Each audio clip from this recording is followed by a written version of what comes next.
हे guys, welcome और welcome back to my YouTube channel. तो guys, आज की वीडियो में हम सॉल्व करने वाले हैं डीएलएड के प्रीवियस ईयर क्वेश्चन पेपर 2022 के 50 क्वेश्चन सॉल्व, जो कि टीचिंग एप्टीट्यूड से है। तो इससे पहले हमने जीके के 50 क्वेश्चन जो है सॉल्व कर लिए हैं। तो अगर आपने वो वीडियो नहीं देखी है तो आप डीएलएड वाली प्लेलिस्ट में जाकर देख सकते हैं। साथ ही साथ वहाँ पर आपको डीएलएड से संबंधित सभी जानकारियाँ मिल जाएंगी। तो चलिए शुरू करते हैं। पहला क्वेश्चन हमारे पास है, छात्रों में नैतिकता का विकास करने हेतु आप क्या आवश्यक समझते हैं। तो देखिए, इसमें जो ऑप्शन डी है, अच्छे बुरे के अंतर को प्रत्येक अवसर पर उन्हें बताना, इसमें राइट आंसर होगा। क्वेश्चन नंबर 152 है, प्राथमिक स्तर पर शिक्षण यथासंभव मातृभाषा में ही होना चाहिए, क्योंकि देखिए क्यों होना चाहिए, क्योंकि यह शिक्षार्थी को प्राकृतिक वातावरण में सीखने में सहायक है। क्वेश्चन नंबर 153 है, स्कूली शिक्षा की गुणवत्ता विशेष रूप से निर्भर करती है। तो इसका राइट आंसर होगा शिक्षक शिक्षा की गुणवत्ता पर। अब देखिए, नेक्स्ट क्वेश्चन हमसे पूछा है, शिक्षक की सीखने की क्षमता को जानने के लिए कौन सा परीक्षण किया जाता है। तो राइट आंसर इसमें होगा अभिक्षमता परीक्षण, जिसको कि हम एप्टीट्यूड टेस्ट कहते हैं। क्वेश्चन नंबर 155 है, उच्च बौद्धिक क्षमता के लोग अध्यापन में तभी आते हैं जब वे, तो देखिए ऑप्शंस हमें दिए गए हैं, शिक्षक जैसा चुनौती भरा जीवन बिताना चाहते हैं। क्वेश्चन नंबर 156 है, शिक्षक छात्र के लिए, देखिए पिता की स्थिति में होता है, माता की स्थिति में होता है, या फिर मित्र व हितैषी की स्थिति में होता है।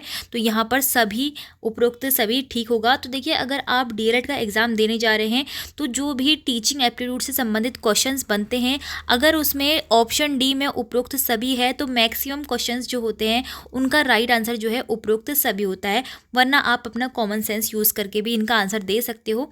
तो ये आपके लिए एक ट्रिक है, शॉर्ट ट्रिक, इन क्वेश्चंस को सॉल्व करने की। क्वेश्चन नंबर 157 है, विद्यालय से छात्रों के भागने का क्या कारण हो सकता है।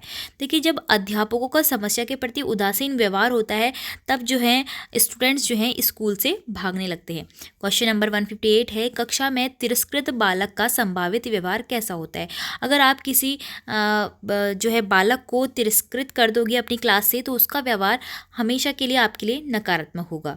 अब देखिए, क्वेश्चन नंबर 159 है, नए नए अध्यापक की नाकामी के पीछे सबसे महत्वपूर्ण कारण क्या है। तो देखिए, अंतर व्यक्तिगत संबंध की कमी जो है इन अध्यापकों की नाकामी का कारण बनता जा रहा है।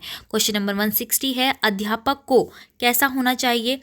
अध्यापन आरंभ करने से पूर्व पाठ का परिचय कराना चाहिए, अपनी भाषा में दक्ष होना चाहिए और अपने विषय में निपुण होना चाहिए। तो उपयुक्त सभी यहाँ पर राइट आंसर होगा। क्वेश्चन नंबर 161 है, वह अध्यापक जो अपने छात्रों का ध्यान आकर्षित करने में सफल ना हो रहा हो तो उसे क्या करना चाहिए। उसे अपनी शिक्षण विधि का मूल्यांकन करना चाहिए और उसमें सुधार लाना चाहिए।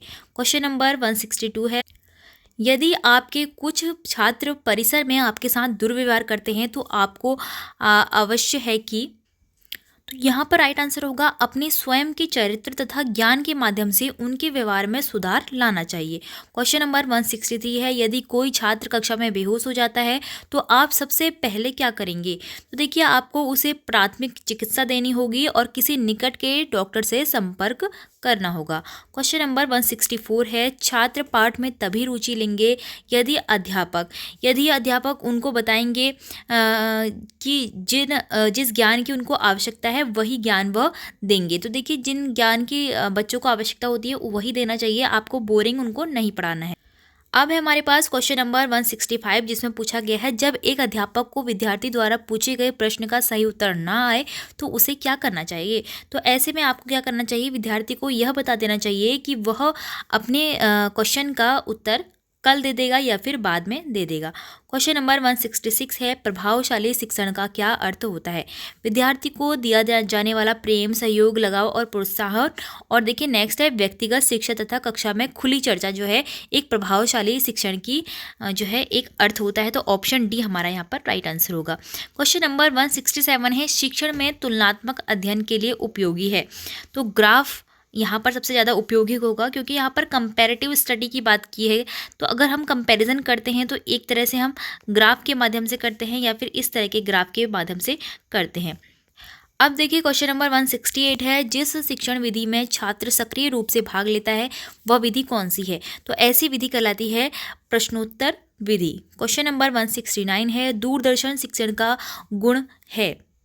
तो देखिए इसमें भी आपका उपयुक्त सभी ही सही होगा। मैंने आपको ट्रिक बताई भी है कि जो भी टीचिंग एप्टीट्यूड से संबंधित क्वेश्चन होते हैं उसमें उपयुक्त सभी राइट आंसर होता है। आप पढ़ के भी इनको देख सकते हो।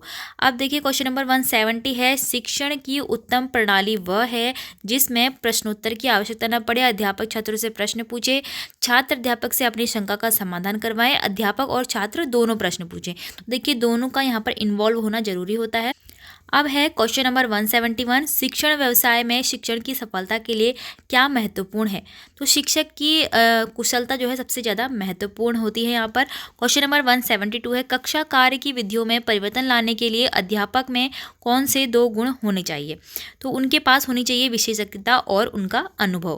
क्वेश्चन नंबर 173 है, यदि कथन सभी छात्र बुद्धिमान हैं सत्य हैं तो निम्नलिखित में से कौन से कथन सत्य नहीं है। तो देखिए कोई छात्र बुद्धिमान है तो ये बिल्कुल गलत बात है, क्योंकि सभी छात्र बुद्धिमान है। कुछ छात्र जो है बुद्धिमान है, सही है, कुछ छात्र बुद्धिमान नहीं है तो ये भी गलत होगा। तो केवल यहाँ पर हमारा जो दूसरा वाला ऑप्शन है वो ठीक होगा।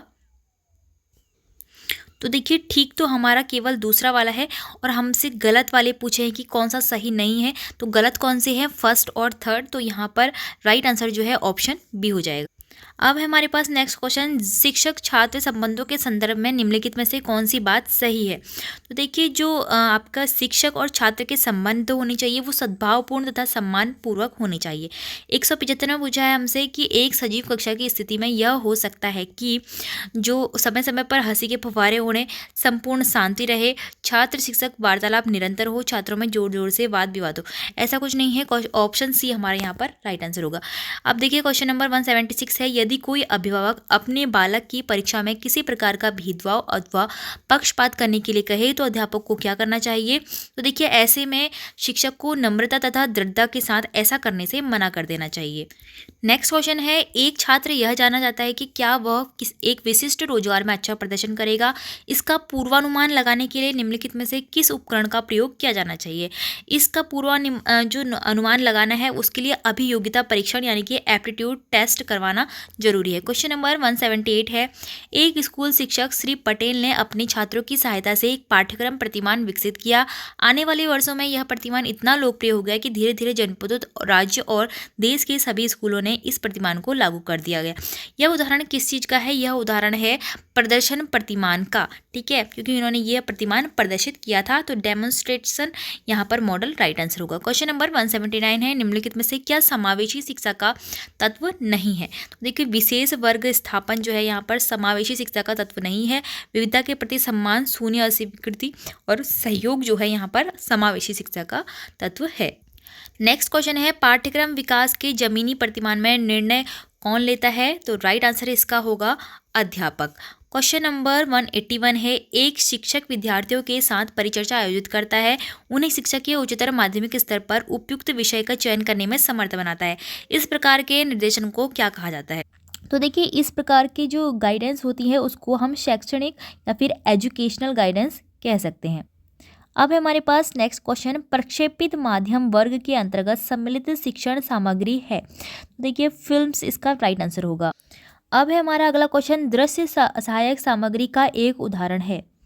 तो ऐसी सामग्री जिसको हम देख सकते हैं तो उससे हमारा आशय है फ्लेनन बोर्ड से। क्वेश्चन नंबर 184 है, अच्छी परीक्षण विधियों की महत्वपूर्ण विशेषताएं हैं वस्तुनिष्ठता, विश्वसनीयता, वैधता और व्यावहारिकता। तो राइट आंसर इसका होगा ऑप्शन सी। क्वेश्चन नंबर 185 है, शिक्षण के सबसे महत्वपूर्ण उद्देश्य हैं ज्ञानात्मक, भावात्मक, क्रियात्मक। तो उपयुक्त सभी इसके महत्वपूर्ण उद्देश्य हैं। अब हमारे पास नेक्स्ट क्वेश्चन, शिक्षण का नियोजन करने के लिए शिक्षक को कौन सी क्रियाएं करनी होती है। तो कार्य विश्लेषण, शिक्षण उद्देश्यों की पहचान, अधिगम उद्देश्यों को लिखना, उपयुक्त सभी इसका राइट आंसर होगा। क्वेश्चन नंबर 187 है, कहानी कथन प्रवृत्ति के संबंध में निम्नलिखित में से कौन सा बिंदु सही नहीं है। तो ये तीनों ही बिंदु सही हैं, लेकिन आपका जो ऑप्शन डी है कहानी लंबी होनी चाहिए तो ये बिंदु गलत है। क्वेश्चन नंबर 188 है, प्रश्न पूछते समय किन बिंदुओं पर विशेष ध्यान देना चाहिए। प्रश्नों का वितरण कक्षा के सभी छात्रों के लिए समान होना चाहिए, पुनरावृत्ति नहीं होनी चाहिए और प्रश्न पूछने के ढंग में विविधता होनी चाहिए। तो ये तीनों ही आपके देखिए इसमें जो है ध्यान देना चाहिए। तो इसमें तीनों ही आपके ठीक होंगे। ठीक है, ठीक हो गया। तो ऑप्शन डी आपका राइट होगा। अब है नेक्स्ट क्वेश्चन, निम्नांकित में से कौन सी शिक्षण प्रवृत्ति नहीं है।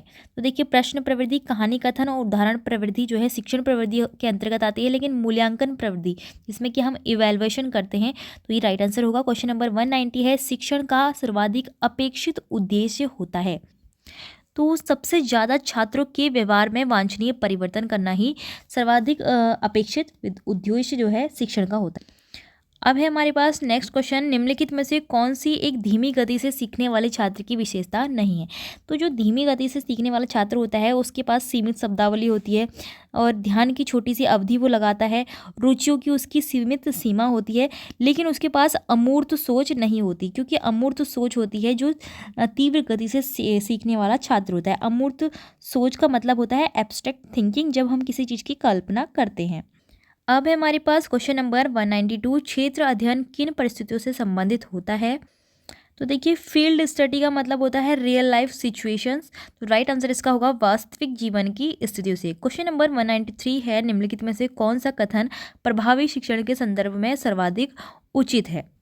तो यहाँ पर सबसे राइट आंसर जो होगा वो शिक्षक की शिक्षण में अभिरुचि, यानी कि टीचर कितना लाइक करता है अपनी जॉब को जो कि टीचिंग की है। क्वेश्चन नंबर 194 है, एक शिक्षक का मूल कर्तव्य क्या है। तो उसका मूल कर्तव्य होता है छात्रों के बहुमुखी विकास में सहायता करना। क्वेश्चन नंबर 195 है, निम्नलिखित में से कौन सा अधिक परस्पर संवादात्मक और छात्र केंद्रित है। तो सबसे अधिक संवादात्मक और छात्र केंद्रित होगा समूह में चर्चा करना। क्वेश्चन नंबर 196 है, किसी छात्र के अभिभावक कभी भी आपसे मिलने के लिए विद्यालय नहीं आते, एक अच्छे शिक्षक होने के नाते आप क्या करेंगे। आप यदि संभव हो तो अभिभावक से मिलने स्वयं जाएंगे। अब है नेक्स्ट क्वेश्चन, एक शिक्षक कक्षा में प्रश्न पूछता है, इसका मुख्य उद्देश्य क्या होता है। इसका मुख्य उद्देश्य होता है छात्रों का ध्यान अपनी ओर आकर्षित करना। अब है क्वेश्चन नंबर 198, यदि छात्र शिक्षण में रुचि नहीं ले रहे हैं तो एक शिक्षक होने के नाते आप क्या करेंगे। तो आप उनके और ध्यान देंगे और यह देखेंगे कि आपकी जो शिक्षण पद्धति है वह आपकी सही है या नहीं है, तो उसकी समीक्षा आप करेंगे। क्वेश्चन नंबर 199 है, प्रायः वे शिक्षक छात्रों के बीच लोकप्रिय हो जाते हैं जो कि उनकी समस्याओं के समाधान में सहायता करते हैं। अब लास्ट क्वेश्चन हमारे पास है 200, किसी बच्चे के समाजीकरण का प्रथम स्रोत है। तो प्रथम स्रोत होता है उसका परिवार। तो फ्रेंड्स, इस तरह से हमने कर लिए हैं अपने 2022 वाले डीएलएड के क्वेश्चन, जो कि आपने कल की वीडियो में देखिए 50 क्वेश्चन मैंने जीके के करवा दिए हैं और 50 क्वेश्चन आज मैंने टीचिंग एप्टीट्यूड के करवा दिए हैं। तो इसके बाद हम देखने वाले हैं 50 क्वेश्चन रीजनिंग के और लास्ट में हम देखेंगे 50 क्वेश्चन मैथ्स के। तो फ्रेंड्स, आपको अगर वीडियो पसंद आई तो वीडियो को लाइक, शेयर और चैनल के साथ जुड़े रहने के लिए चैनल को सब्सक्राइब जरूर करना।